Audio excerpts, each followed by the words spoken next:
Bret Baier has been a professional journalist for nearly 20 years, and while millions of Americans watch him from his Fox News anchor desk every night, few understand the personal tragedy he has endured. A son was born with an abnormal heartbeat, pumping blood in the wrong direction, musically speaking. He underwent 5 open heart surgery prior to reaching adolescence. An accident in Montana turned a car upside down in a frozen ditch, trapping the entire family inside. The unexpected passing of Bret's father, who had a profound impact on his life and career in music. And the most heartbreaking thing of all, his carefully cultivated reputation as one of the most impartial news reporters on television would be shattered by leaked text conversations. This is the tale of a man who spent his life and career telling America the truth, only to have to confront the realities of his own life that no amount of training in journalism could have prepared him for. To hear Bret Baier tell it, 2007 ought to have been a banner year for him.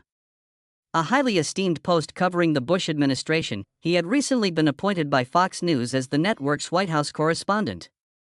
He was on a meteoric rise in his professional life. However, Bret was finally attaining the pinnacle of his career, something he had toiled for years. In that hospital delivery room, his inner universe was on the verge of collapsing. In that year, Amy Baier became a mother for the first time. They welcomed a son, Paul. In and of itself, the delivery was a success. It seemed like everything was going according to plan as yet another healthy baby was born into the world. However, a concerned nurse detected something not long after the baby was born. It looked like the baby was too pale, his skin tone was off. The events that transpired were the stuff of nightmares for every parent. A dreadful diagnosis was made known by medical tests. A total of 5 congenital cardiac abnormalities were present when Paul was born. The blood was being pumped the incorrect way through his body by his small heart, which was barely larger than a walnut. The severity of the problems was such that doctors had to break bad news to the parents.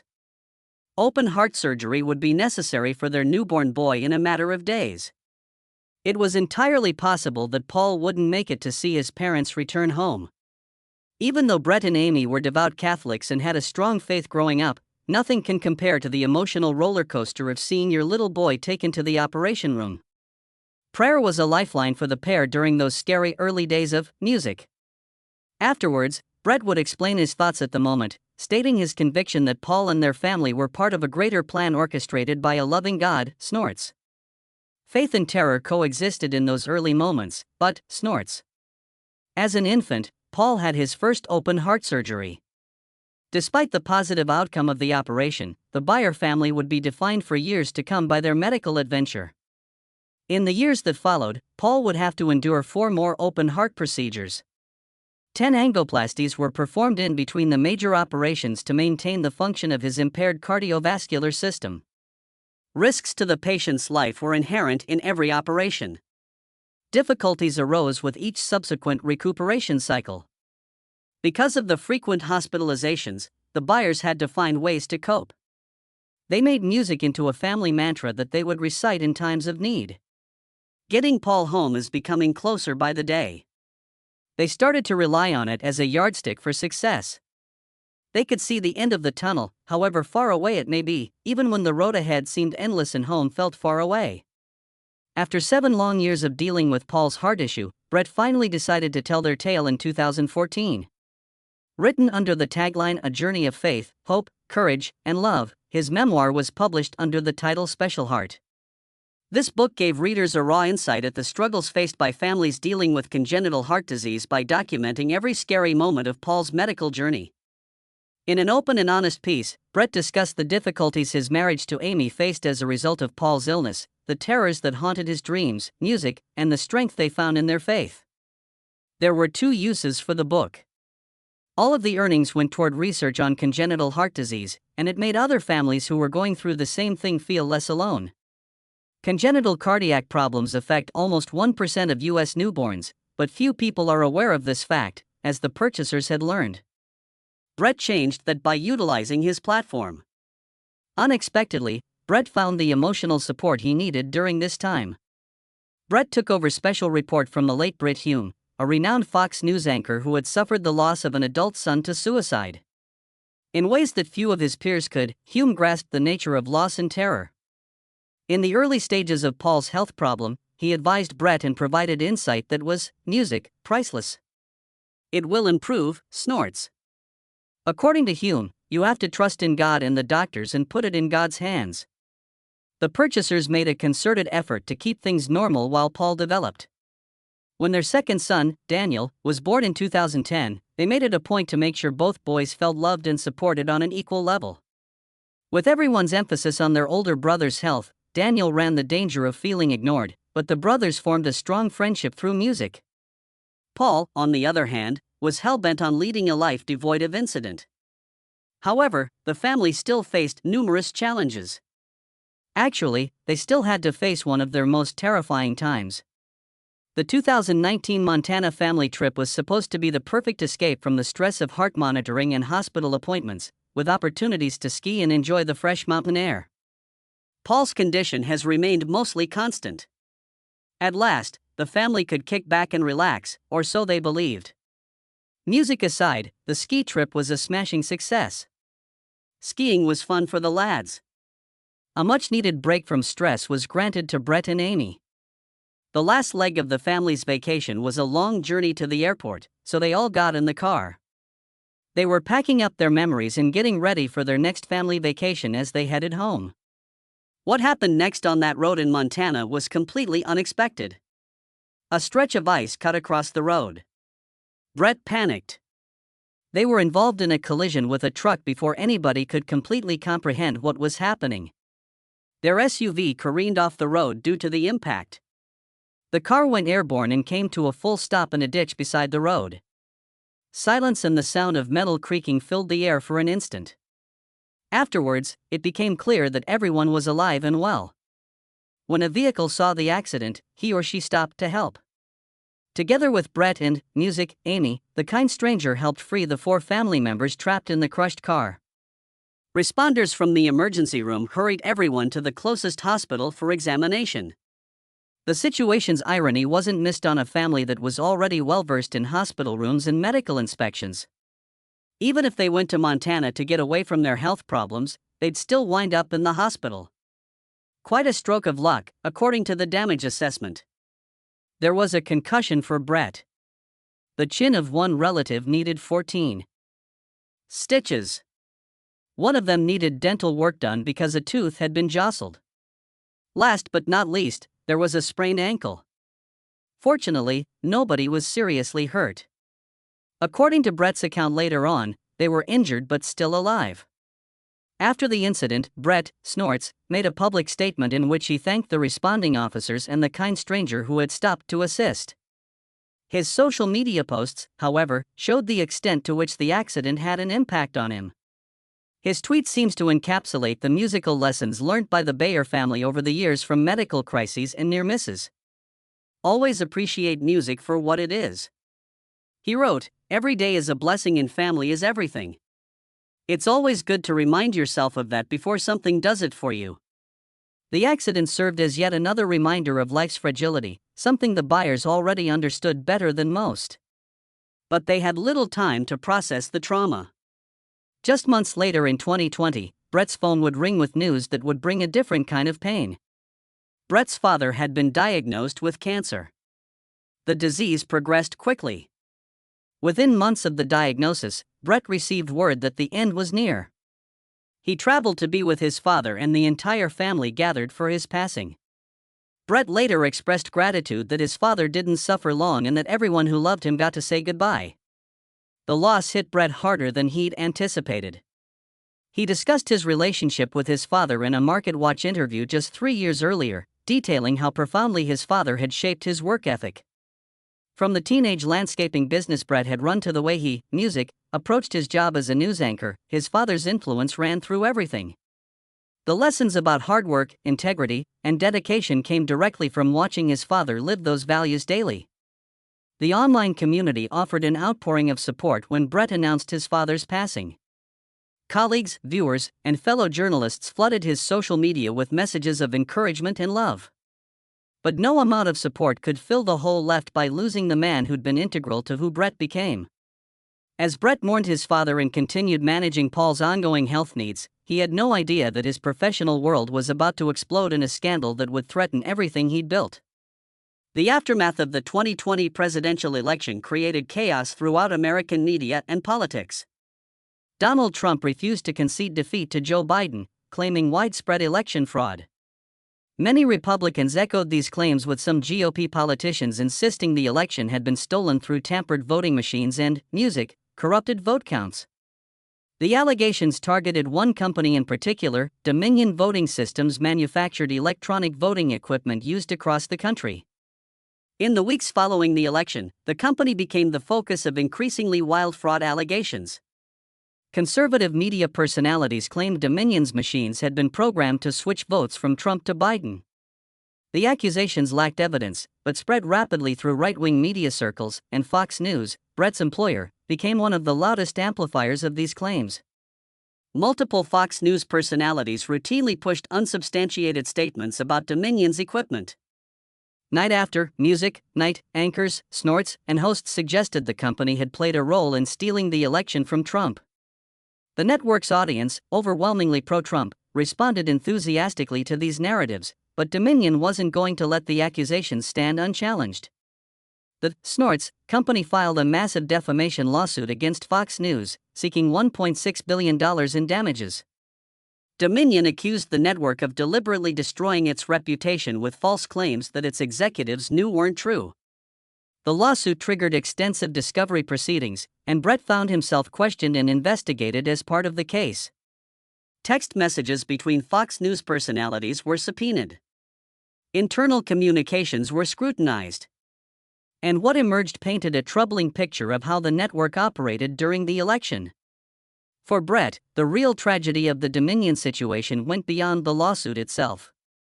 As Snorts, Fox News pushed farther right in the wake of Trump's loss, Bret found himself increasingly isolated within his own workplace. He'd built his career on measured fact-based reporting. He'd earned respect across the political spectrum for his fairness. But, Snorts, now he watched his network abandon those principles in favor of keeping its audience happy. Bret made a decision that demonstrated where his priorities lay. He pitched a special episode that would systematically examine and debunk the election fraud claims spreading through conservative media. The special would show Fox News taking voter concerns seriously while still prioritizing facts over feelings. It would be a moment of journalistic integrity, proof that the network could balance serving its audience with serving the truth. Bret, Snorts, submitted the proposal and waited for a response. He's still waiting. The special was never made. His pitch was never even answered. As the Dominion case proceeded, Fox News fought to keep internal communications private. But eventually, some of those private messages leaked to the press. The Daily Beast obtained text messages between Bret and Tucker Carlson, one of the network's biggest stars. What those texts revealed would change how many people viewed Bret Baier forever. The messages showed Bret and Tucker discussing Fox News' decision-making around calling election results. The network was receiving intense backlash from Trump supporters angry that Biden was winning states. The texts revealed that Bret acknowledged the network's core audience wasn't happy with Biden's success and needed reassurance. More music, damaging still, Bret wrote that he was personally pressing network decision-makers to slow down their election calls. In one message, he stated he'd pressed them to slow things down and predicted they would slow walk calling Nevada for Biden. The texts proved prophetic. Fox News did indeed become the last major network to officially call the election for Joe Biden, holding out long after other news organizations had made the call. Before the texts leaked, Bret had largely avoided speculation about his motivations during the 2020 election. His reputation as an even-handed music journalist had protected him from the worst of the criticism directed at Fox News, but the messages dealt a devastating blow to that carefully cultivated image. Here was documentary evidence suggesting Bret had allowed political considerations to influence news judgment.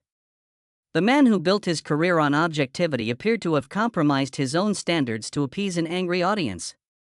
For journalists, few accusations cut deeper than the suggestion that you've let politics override facts.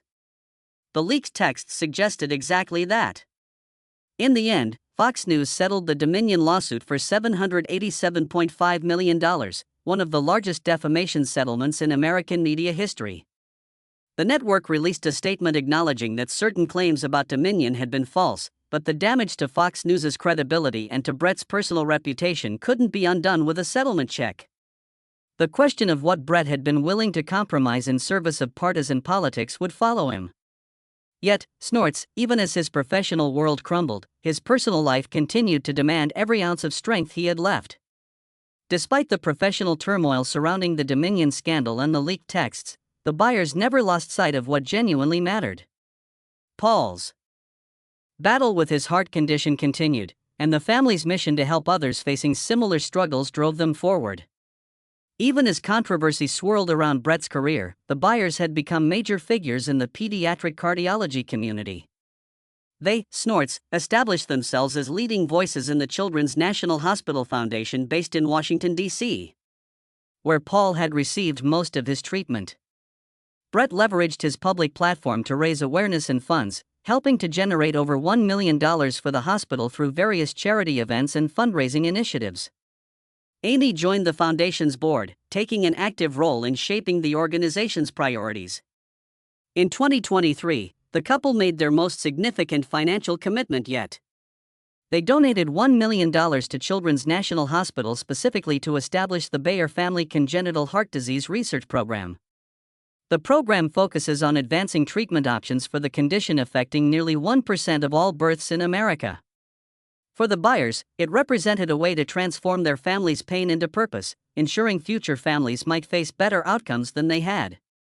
Meanwhile, Paul continued to defy expectations. Despite his ongoing medical challenges, he refused to let his condition define his limitations. He joined his high school's varsity golf team, spending hours on the course perfecting his swing. He also played varsity tennis, pushing his body in ways that might have seemed impossible given his medical history. The Baiers worked hard to ensure both Paul and younger brother Daniel felt equally loved and supported, conscious of not letting Paul's health needs overshadow Daniel's own journey through adolescence. Then came May 2024 and a discovery that reminded everyone how precarious Paul's situation remained. A routine chest X-ray, the kind Paul had undergone dozens of times before, revealed something that sent chills through the entire medical team. Doctors identified a life-threatening aneurysm near Paul's heart. The 16-year-old had displayed absolutely no symptoms. Had the aneurysm gone undetected, it could have ruptured at any moment, almost certainly killing him. Bret, Snorts, called the discovery divine intervention. And it's hard to argue with his interpretation. The odds of catching an asymptomatic aneurysm during a routine screening bordered on miraculous. Paul underwent his fifth open heart surgery to repair the aneurysm. The operation, as complex and risky as any he'd undergone, proved successful.